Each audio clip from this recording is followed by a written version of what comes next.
So, in this video I'm going to show you around the Genius Beatmaker. I'll show you what it can do.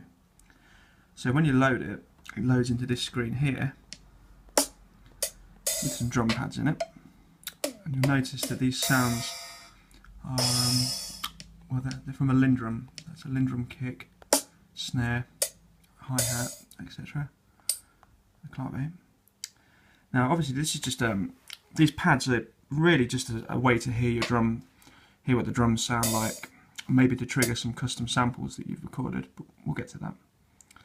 So along the top we have the drum pad screen. So this is where we are at the moment. A sequencer, which is where you create your drum beats, which I'm going to show you in a moment. A sounds menu, a performer window, which is where all your beats are stored, the global window, and this button here, play and stop. And when you first buy the app, there are some beats that I myself and a few other people have created for your pleasure.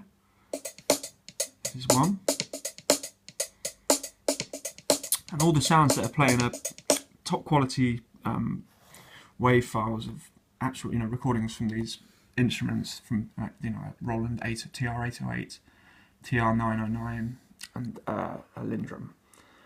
So that ideal for using straight, directly in your Logic projects, tunes and things that you're making. But I'll just show you here on the left as well.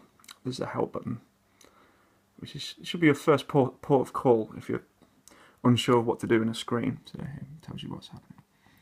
It explains what's going on.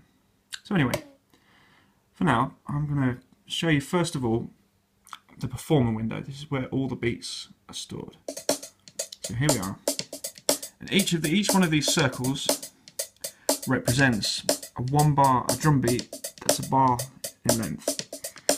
And because this literally is the first time I've opened the app since I've installed it, the beats that I've programmed, when you first run it, along the bottom, it copies them. So basically these dots represent the fact that there's a beat stored on this bottom row.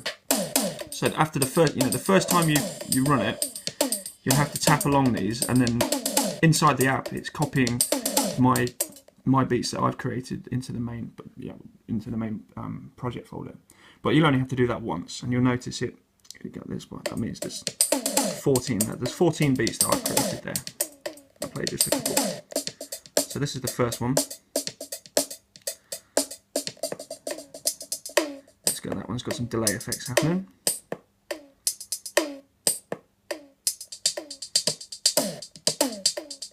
Some very loud toms on that one. And obviously, each of these empty circles you can fill with a beat yourself, which is exactly what I'm going to do now. So I'll explain this window in more detail in another video, but for now, let's select an empty circle and let's go and create a beat. So I press the arrows to scroll to the top, and then we go to the sequencer screen, which is this one here. And here we are. This is where the real magic happens. So you'll see there's 16 squares from left to right, and then there's 12 rows from bottom to top, and each of the rows represents a drum sound. You can see they're written. So this is the bass drum, snare, hi-hat, open hat, clap, cowbell, crash cymbal, ride cymbal, 3 toms. There's a low tom, and I'll press the arrow, a medium tom and a high tom, and a clave on the top. And obviously you can change these sounds, you can record your own, and we're going to look at the sound screen in much more detail in a moment. But for now, let's just create a simple 1 bar long, maybe like a 4 on the floor beat. So here, now you hear it. So I tap the sky, just, okay.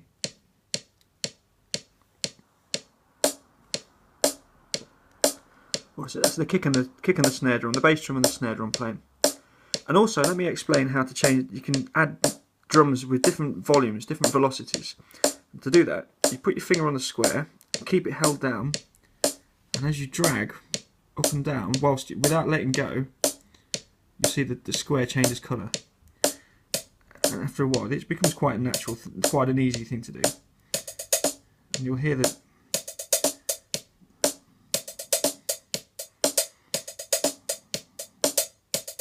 There we are.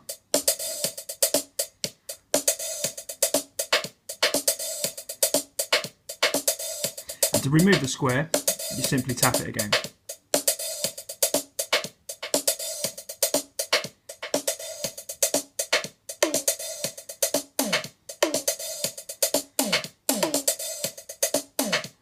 Great.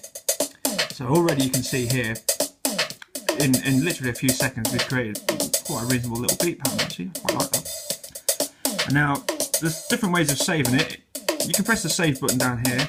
I'll explain the bottom menu on a later video, but for now, let me just say, there's a save button.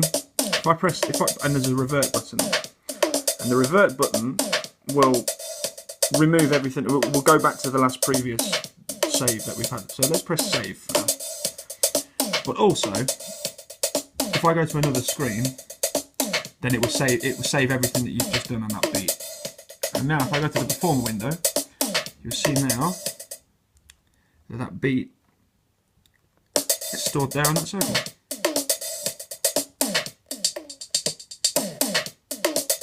And obviously when I go back to the sequencer screen, there it is, as I left it. And that's the basics of Genius Beatmaker. This is really the guts of the program right here.